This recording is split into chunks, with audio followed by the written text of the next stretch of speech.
ne pouvons pas être tout le temps dans cette cette alarme d'être tout le temps alerté par contrôler tout et nous défendre des ennemis, être tout le temps en mode guerre, en mode bataille, en mode lutte, en mode contrôle, parce que ça nous amène à une rigidité mentale en fait, et c'est là où nous sommes piégés aujourd'hui aussi, dans cette rigidité mentale, cet esprit cartésien, cette mentalité carrée dans laquelle nous ne pouvons pas avoir plus que ces 4 murs que nous avons créés autour de nous pour nous expérimenter. J'aime bien dire aussi que j'adore cette énergie masculine quand elle est bien exprimée.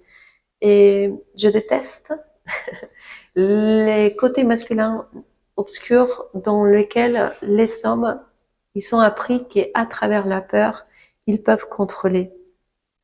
À chaque fois qu'un homme essaye ou fait peur à un enfant ou à sa femme ou aux autres, il est en train d'utiliser son énergie masculine noire, obscure, perverse. Mais c'est comme ça que ça a marché jusqu'à présent. C'est grâce à la peur. Je fais peur aux autres. Je fais peur parce que dans leur évolution, les hommes ils sont appris à développer un côté sauvage, violent, agressif. Pour aller faire la guerre, il fallait. Hein. Pour coloniser, il fallait. Pour violer, il fallait. Pour agresser, il fallait.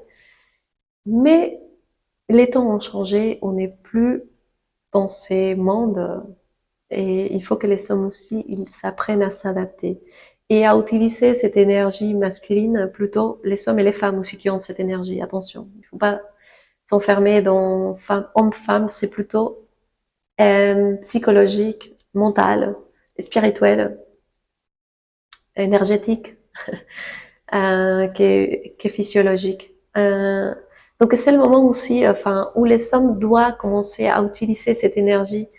Pour moi, c'est s'affirmer tout simplement, de dire non avec fermeté, de dire c'est comme ça avec fermeté, et donner aussi la possibilité au féminin d'apporter sa part, sa vision des choses.